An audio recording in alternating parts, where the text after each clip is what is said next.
सौतेली माँ माँ प्रकृति का दिया हुआ अनमोल उपहार है, लेकिन जैसे ही इसके साथ सौतेला शब्द जुड़ता है, लोगों का मन नकारात्मकता से भर जाता है।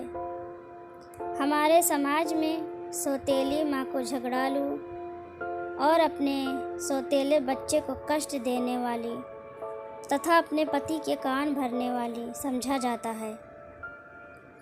लेकिन इस रंगीन दुनिया में रिश्ते निभाने वाले पर निर्भर है कि वह उसे कैसे निभाते हैं।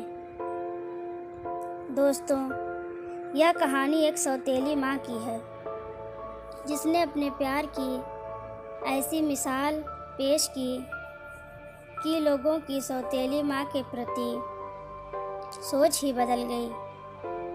गुमानपुर गांव में एक जमींदार रहते थे। उनका 8 वर्ष का एक बेटा था, जिसका नाम विशाल था।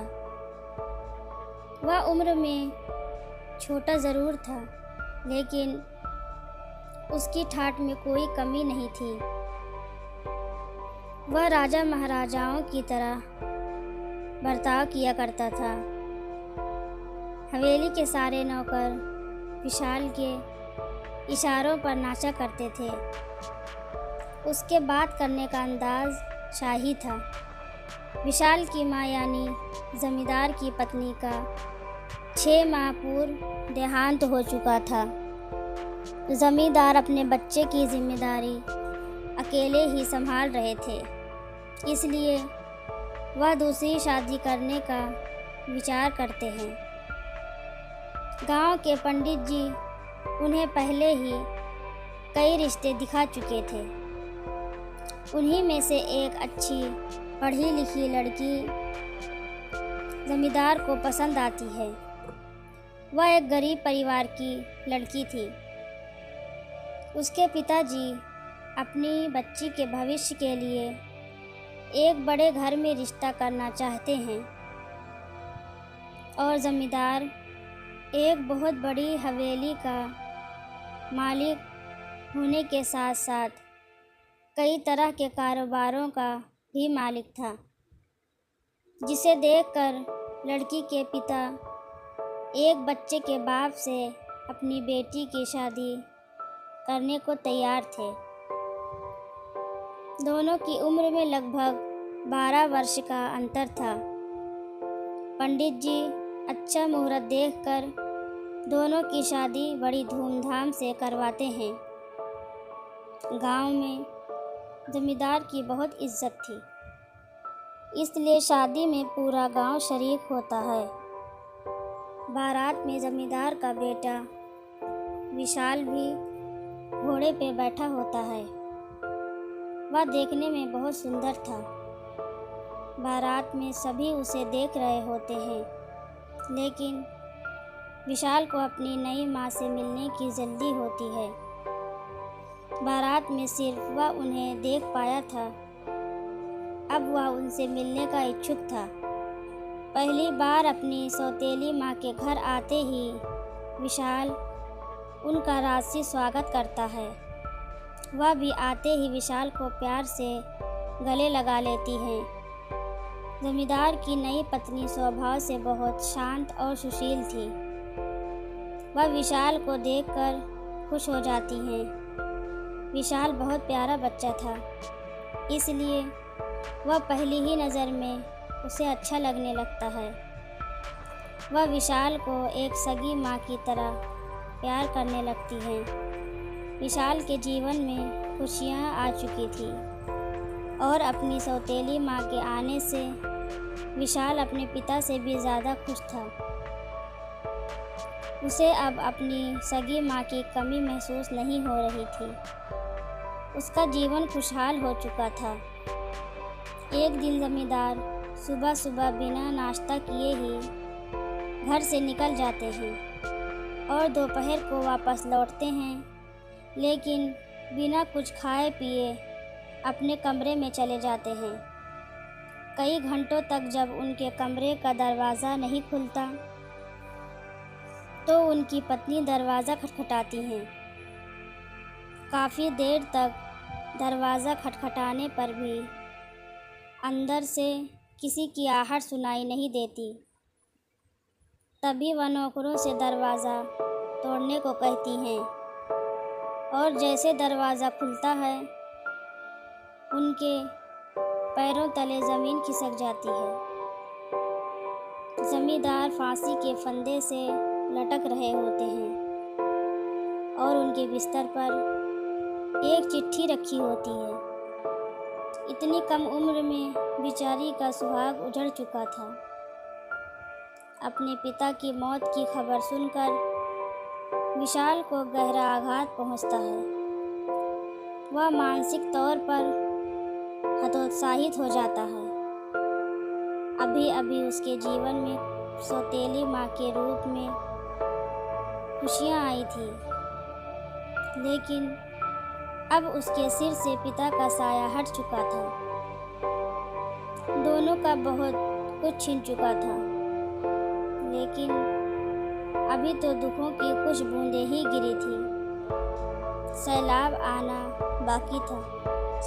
जैसे ही जमींदार की पत्नी उनकी लिखी चिट्ठी पढ़ती हैं तो उनके होश उड़ जाते हैं।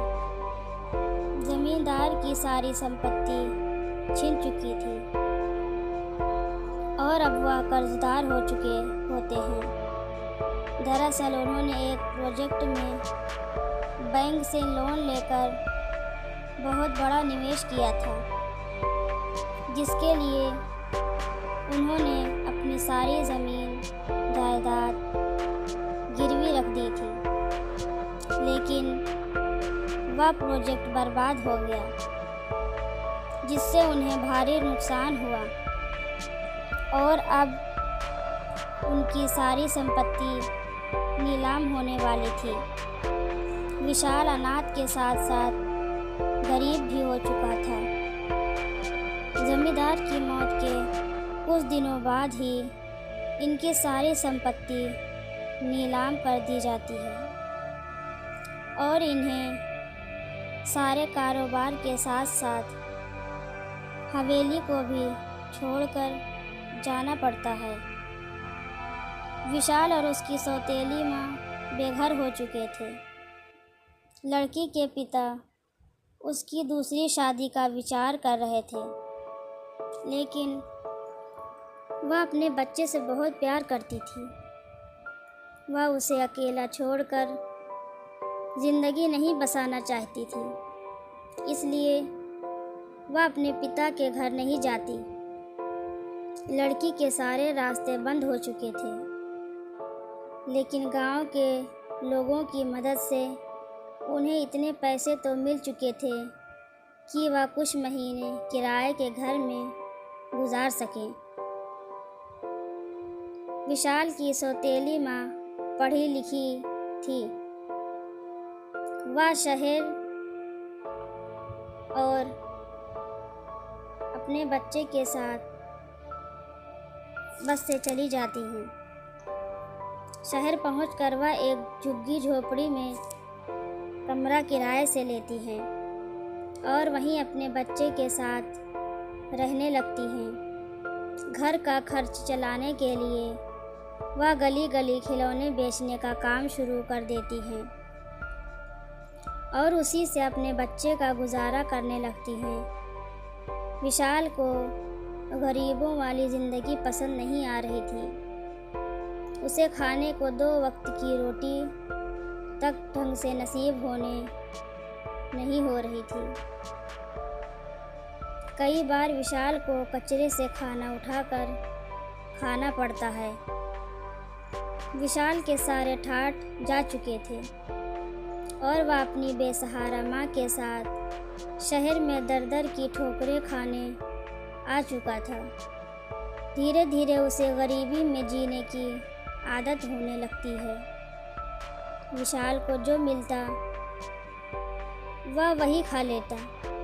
उसको रह रह कर अपने पिता की याद आती है, क्योंकि पिता के राज में उसे 56 भोगों से सुशोभित भोजन प्राप्त होता था, लेकिन आज वह एक एक निवाले के लिए तरस रहा है।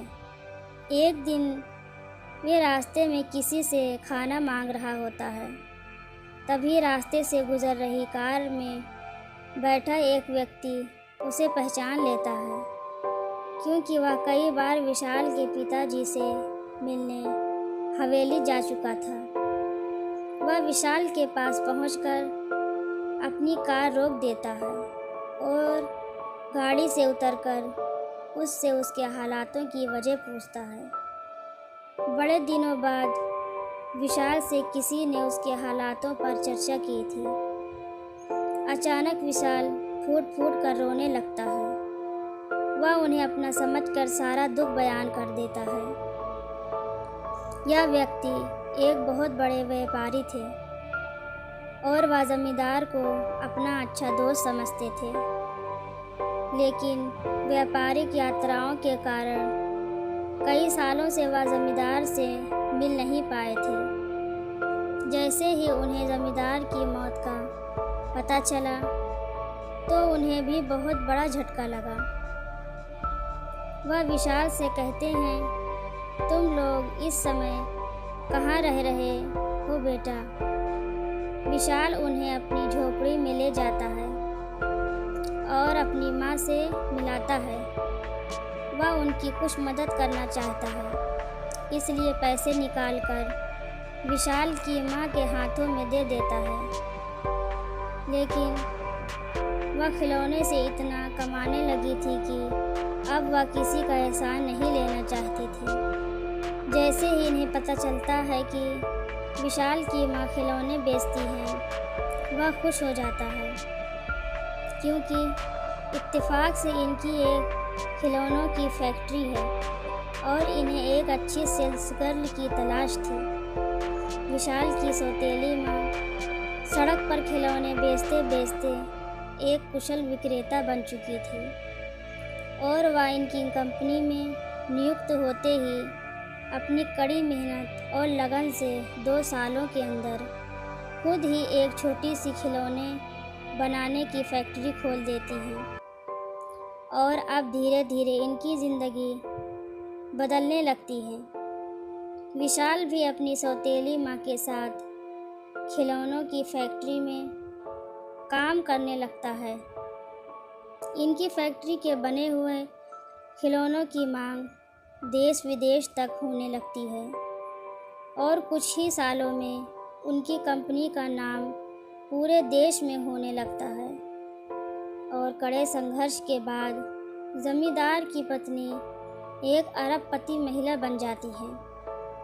उन्होंने अपने बेटे के लिए फिर से वही ज़िंदगी लाकर रख दी थी जिसकी उसे आदत थी। विशाल अपनी सौतेली माँ के त्याग और मेहनत का एहसान नहीं चुका सकता था। वह अपनी सौतेली माँ को भगवान की तरह पूजने लगता है और गमों के बादल छटते ही खुशियों की बारिश के साथ यह कहानी ख़त्म हो जाती है।